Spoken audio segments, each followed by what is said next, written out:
Students, hope so आप सब ठीक होंगे।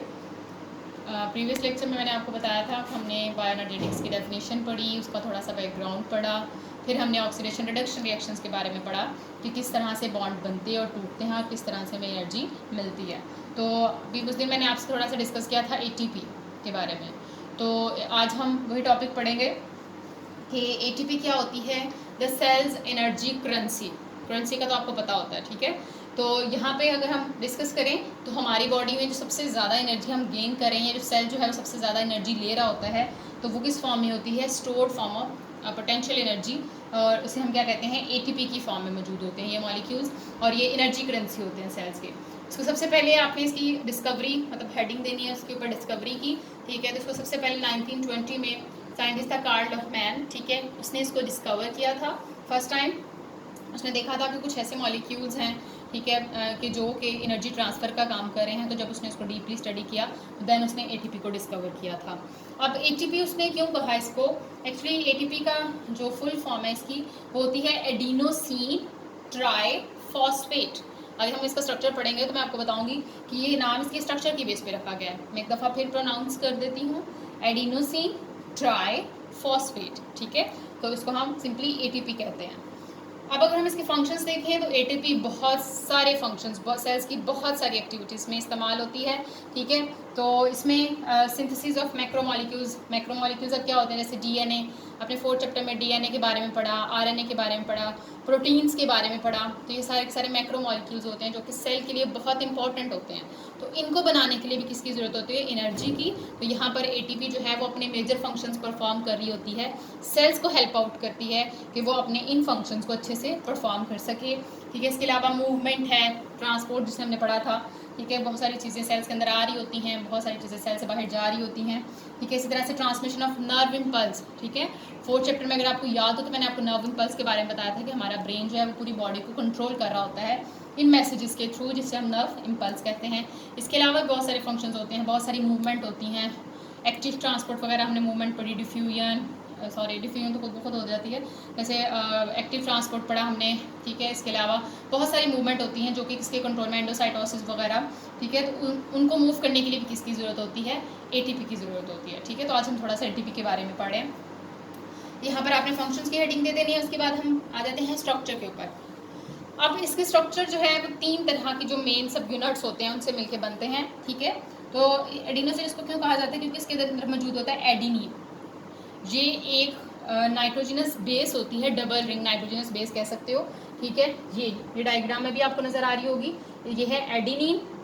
इसके बाद दूसरी होती है राइबोस। राइबोस क्या होती हैं कि 5 कार्बन जो हैं वो मिलते हैं, ठीक है। इसको 5 कार्बन शुगर कहा जाता है, ठीक है। ये देखो, ये इसके जो कॉर्नर होते हैं ना, ये 1 2 3 4 एंड 5, ये कॉर्नर भी इसीलिए बनाए जाते हैं क्योंकि ये 5 कार्बन से मिलकर बनती है। तो ये से हम क्या कह देते हैं? Ribose, that is called 5 carbon sugar, ठीक है।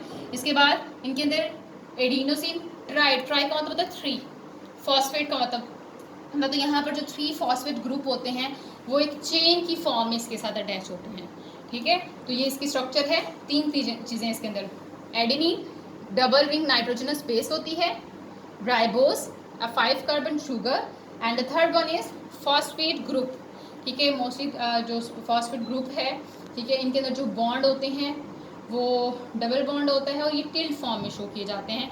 और यहाँ पर जो मेन फंक्शन होता है ना वो इन बॉन्ड्स का होता है, जो एनर्जी स्टोर करने का और जो एनर्जी को रिलीज़ करने का होता है वो इसी का होता है।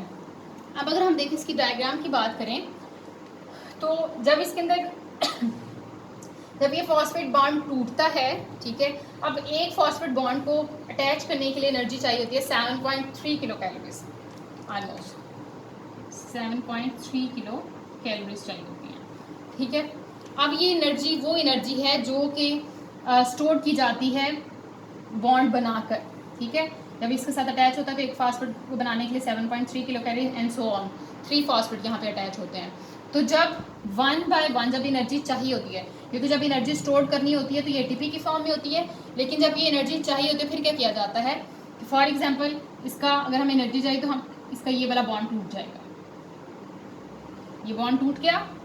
पहले ये ट्राइफॉस्फेट था, ATP था, जब तक इसके साथ 3 बॉन्ड थे, ठीक है। हम इसे क्या कहते थे? ATP, adenosine triphosphate. ये स्टोर्ड एनर्जी की फॉर्म में होती है, लेकिन जैसे ही हमें एनर्जी की ज़रूरत होती है उसमें से एक बॉन्ड जो है ये टूट जाता है, ये फॉस्फेट ग्रुप जो है वो डी अटैच हो जाता है।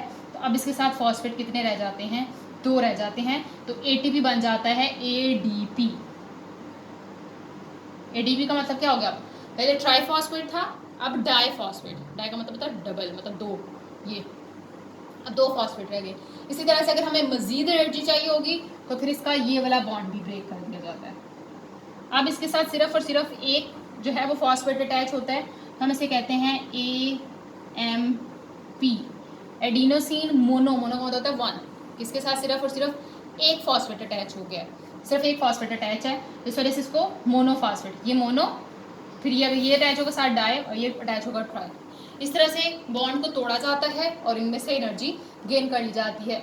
बिल्कुल इसी तरह से जैसे आप समझ लें कि हम एक बैंक है तो हम उसमें अपनी मनी जो है वो सेव करते जाते हैं, जब हमें चाहिए होता है तो हम उससे में से निकाल लेते हैं। बिल्कुल इस तरह से जब सेल को एनर्जी नहीं चाहिए होती तो वो ये फॉस्फेट को अटैच करती जाती है और इसमें स्टोर कर लेती है अपनी एनर्जी को। लेकिन जैसे उसको चाहिए होती है तो वो इन बॉन्ड्स को ब्रेक करके उसको एनर्जी ले लेती है और उस एनर्जी को काइनेटिक एनर्जी में कन्वर्ट करके तो उसको अपने डिफरेंट फंक्शंस जो है उनको परफॉर्म करने के लिए इस्तेमाल कर लेती है। तो इस तरह से एडिनोसिन ट्राईफॉस्फेट फिर जब बनना होता है ना, फिर दोबारा से ऐसे ही होता है। अगर मोनोफॉस्फेट है, ठीक है, तो उसमें एक फॉस्फेट और अटैच होगा यहाँ पर, तो ये क्या हो जाएगा, मोनो से डाई हो जाएगा ये, ठीक है। इसी तरह से फिर इसके अंदर एक और अटैच होगा तो ये डाई से दोबारा से ट्राईफॉस्फेट बन जाते हैं। इस तरह से जब अगर बनाना हो तब भी यही प्रोसीजर होता है, तब इन बॉन्ड्स को ब्रेक करना हो तब भी ये प्रोसीजर होता है। तो इस तरह से सेल जो है वो एटीपी के जो बॉन्ड होते हैं फॉस्फेट के बॉन्ड, उन्हें तोड़कर और उन्हें बनाकर एनर्जी को स्टोर भी करती है और जब चाहिए होती है एनर्जी को रिलीज भी करवा लेती है। तो ये आपने टॉपिक अच्छे से याद करना है, डायग्राम बी बनानी है अपनी नोटबुक पे, ठीक है। ये आज आपका टॉपिक है जो कि आपने आज के लिए लर्न करना है। थैंक यू सो मच, अल्लाह हाफिज़।